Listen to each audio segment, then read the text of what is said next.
Yes, आज हम देखते हैं मनोविज्ञान को। हमने मनोविज्ञान के इतिहास के बारे में देखा है। मनोविज्ञान के इतिहास के साथ में बाल विकास को लेकर भी हमने देखा है कि किस तरह से वैज्ञानिकों ने बाल विकास को लेकर के अपना कार्य किया है। उसके बाद हमने है ना वह गर्भावस्था को भी देखा था। आज हम देखते हैं इस बाल विकास के जिन वैज्ञानिकों ने श्रेणियां बांट रखी हैं, गर्भावस्था, शिशुअवस्था, बाल्यावस्था, किशोर अवस्था, प्रौढ़ अवस्था, उसमें से हम एक पॉइंट को ले रहे हैं, वो है हमारा शिशुअवस्था। हमारा ये जो शिशुअवस्था जो है उसको लेकर के मैं आपसे ही कुछ क्वेश्चंस पूछना चाहूँगा, क्योंकि प्रत्येक घर के अंदर कहीं न कहीं बच्चों का माहौल बना रहता है। क्योंकि मनोविज्ञान को सीखने के लिए बहुत ज़रूरी है कि हमें बच्चा बनना या हमारे घर के अंदर होने वाले बच्चों की एक्टिविटी पर नज़र रखना। तो ये जो हमारा बाल्यावस्था जो है, ये जो शिशुअवस्था है, उसमें इस 2 से 6 साल के बीच के जो बच्चे होते हैं उनकी क्या क्या क्वालिटीज़ होती है, आप बताते जाइए। पहला, इन बच्चों के अंदर क्या गुण होना चाहिए? इस शिशुअवस्था को क्रो एंड क्रो ने 20वीं सदी को बालकों की सदी बोला गया है। 20वीं सदी को बालकों की सदी बोला गया है क्रो एंड क्रो के द्वारा। तो कहीं न कहीं शिशुअवस्था को, क्योंकि बालक ने छोटे शिशुअवस्था की जो बात है तो ये विशेषताओं को रखते होंगे। तो पहला प्रश्न यहाँ से उभर के आता है कि पहली विशेषता इसकी क्या है। ऐसे आप स्टेप बाय स्टेप अपनी विशेषताओं को बताते जाए। पढ़ के तो आए होंगे आप लोग। आपने है ना वो बच्चों के ऊपर अध्ययन भी किया होगा, क्योंकि अपने घर के अंदर बच्चे होते ही हैं कहीं ना कहीं।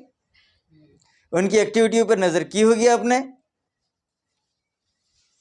मैं चाहूंगा कि इस शिशुअवस्था की विशेषताओं के ऊपर आप अपने कमेंट्स को लिखें और बताएं।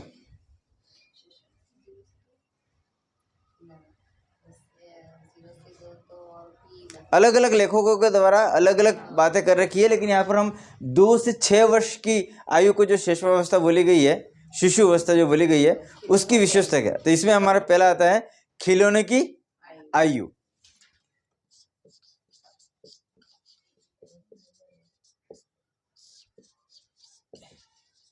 हम बहुत अच्छी तरह से जानते हैं कि हमारा ये जो 2 से लेकर के 6 साल का जो बच्चा होता है वह सबसे ज़्यादा खिलौनों पर खेलना पसंद करता है। तो उसको अब कितना भी कुछ कर दो, लेकिन वह खिलौने के ऊपर ही लगा हुआ रहता है। और खिलौने की उम्र इसको कह सकते हैं, क्योंकि इस उम्र में वो खिलौने ही खेलता रहता है। तो ये जो शिशुअवस्था की जो उम्र में जो एक्टिविटीज होती है, जो विशेषता उभर कर आती है, तो हम इसको खिलौने की आयु भी कहते हैं। दूसरी क्या विशेषता है उस बच्चे के अंदर?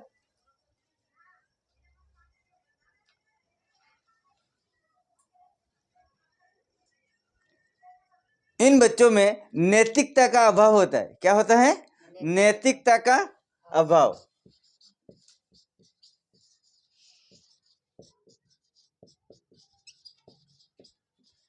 ये नैतिकता क्या होती है?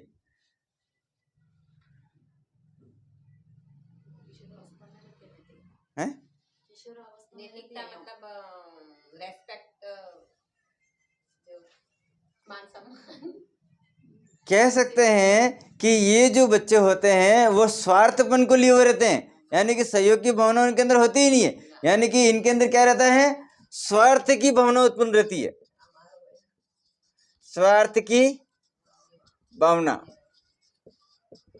जिसके कारण बच्चा जो होता है वो किसी भी चीज को दूसरों के साथ शेयर करना पसंद नहीं करता है। और यहाँ तक कि अगर वो बलवान हो तो दूसरे का भी ले लेता है, दूसरे का भी ले लेता है। यानी कि इसके अंदर स्वार्थपन की भावना होती है।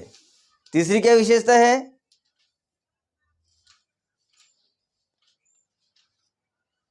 देखो ये बहुत, शब्दों को कैचअप करता है। हाँ, यानी कि इसके अंदर है ना वह सीखने की लालसा ज्यादा होती है, सीखने की प्रवृत्ति ज्यादा होती है।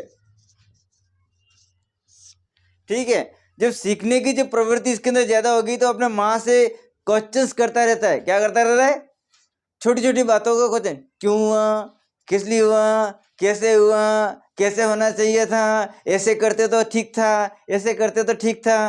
तो क्यों, कैसे, कब, किस लिए, क्यों हो गया, ऐसा क्यों होना चाहिए था, ऐसा नहीं होता तो क्या होता, इस तरह से अपनी माँ का पूरा माथा खा जाते हैं प्रश्न कर करके, और हमारे पास आंसर भी नहीं होता। और उसका आंसर भी नहीं होता है। कभी कभी तो इतनी जीत हो जाती हद हो जाती क्या, थाड़। तो ये सीखने की प्रवृत्ति यानी उत्सुकता बहुत ज्यादा होती है, और ये प्रश्न करता रहता है। क्या करता रहता है? प्रश्न करना। कब, क्यों, कैसे, किस लिए, होगा क्या, बनाना। यानी कि कुछ खिलौने से टूट जाएंगे तो उस खिलौने को वापस, भले वो कितना भी टूट गया उसको वापस वैसा का वैसा सही करो। जिद, यानी कि जिद की प्रवृत्ति होती है। क्या होती है? जिद। जिद की प्रवृत्ति होती है। यानी कि ये जिद्दी इतने होते हैं कि इनको जो चीज पसंद आ गई इसका मतलब उसको लेना ही लेना है। अगर आप बच्चे को दुकान पे ले गए और उसको कोई चीज पसंद आ गई ना, आपके पास पैसे हैं या नहीं, उससे उसको कोई लेना देना नहीं है। वो अपना काम, अपना उस चीज को ले बगैर छोड़ेगा नहीं। दूसरा, घर पे भी वो हमेशा ही छोटी छोटी बातों पर वो जिद्दी बना रहेगा। कब तक? 5 से 6 साल की उम्र तक जिद्दी ही रहेगा वो। उसकी बात पर ही हमें अपना सहमति देनी होगी, अपनी बात पे वो सहमति नहीं देगा। समझ? दूसरा, जब कभी माँ अपने परिवार के दूसरे सदस्यों के या रिश्तेदारों के अंदर जाती है और वहां पे कोई छोटा बच्चा हो और उसकी माँ ने उस बच्चे को तोख लिया, तो वो तत्काल ही उसको फेंकने के लिए उत्साहित हो जाएगा। वो यानी कि माँ को कभी भी दूसरे बच्चों को पकड़ने की भी अनुमति नहीं देगा। जलनशील की भावना होगी। क्या होगी? जलनशील की भावना। चीजों को तोड़कर फिर वापस जोड़ना, वो भी कर देगा। जलनशील की भावना होगी, यानी कि अगर उसको अपन बोलेंगे अब इस बच्चे को अपन ले लेते हैं, अब है ना मैं इसको हम दूधी पिलाएंगे, नहीं, क्या करेगा? नहीं बोलेगा वो, और वह कहेगा कि नहीं मैं हूं वो सही। दूसरा कि इस बच्चे के अंदर क्या होता है कि सीखने की प्रवृत्ति ज़्यादा होने के कारण वो नई नई चीज़ों को तोड़कर वापस बनाने के लिए करके डेवलप होगा, तो सृजनात्मकता का विकास इसमें ज़्यादा होगा। क्या होगा? सृजनात्मक प्रवृत्तियां ज़्यादा होंगी।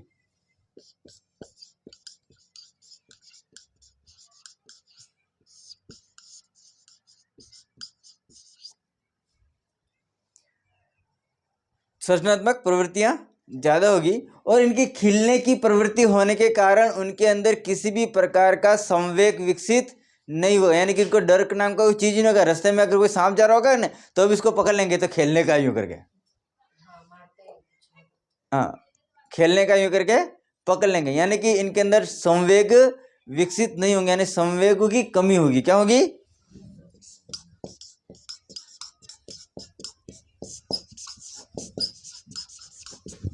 देखिएगा, खिलौने की आयु है ये, नैतिकता का अभाव है, यानी स्वार्थपन की भावना है, सीखने की प्रवृत्ति बहुत ज़्यादा होगी इस बच्चों के अंदर, प्रश्न करना अपनी माँ के साथ में बहुत ज़्यादा होगा, जिद की प्रवृत्तियाँ होगी उसके अंदर, वो हर एक चीज़ को अपनी मानने के लिए जिद करता रहेगा।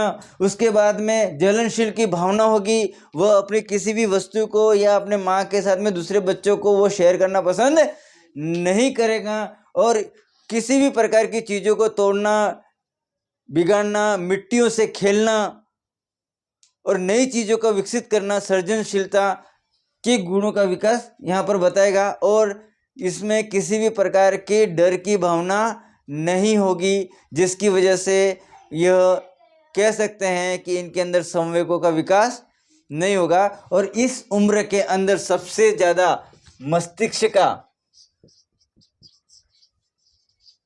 का विकास होगा। क्या होगा? मस्तिष्क का विकास होगा, मस्तिष्क का विकास होगा। और इन सभी चीज़ों को लेकर के मनोवैज्ञानिकों ने इन बच्चों के लिए कुछ विद्यालयों की स्थापना की है। क्या किया है? विद्यालयों की स्थापना की है, ताकि इन बच्चों के ऊपर होने वाली एक्टिविटी पर उनको और ज़्यादा से ज़्यादा नॉलेज दिया जा सके, और ज़्यादा से ज़्यादा उनकी इच्छा शक्ति को पूर्ण किया जा सके। तो आप बताइए मुझे कि इस तरह के बालकों के लिए किन विद्यालयों की स्थापना की गई है?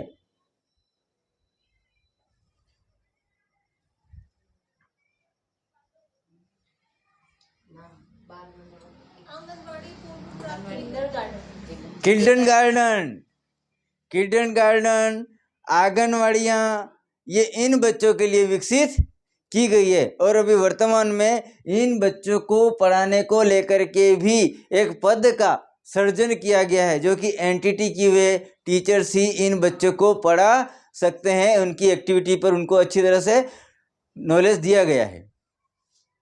तो आंगनवाड़ियों के अंदर खेलने की वस्तुएं रखी गई हैं, मिट्टियाँ रखी गई हैं।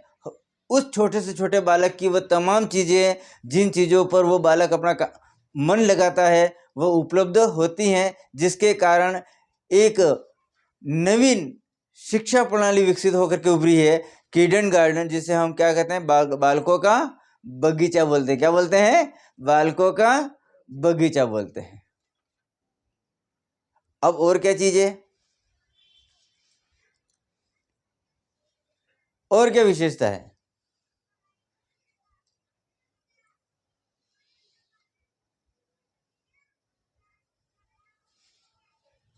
चलिएगा, क्योंकि आप आज ने वो प्रश्न नहीं कर पा रहे, इसलिए मेरे को मुझसे मज़ा भी नहीं आ रहा बराबर सही तरीके से। तो मनोविज्ञान के अंदर शैशवावस्था और कल बाल्यावस्था, शैशवावस्था, बाल्यावस्था और किशोर, 30 चीज़ों का पढ़ के आइए, क्योंकि इसी पर ही हमारा अधिगम शिक्षण डेवलप होगा।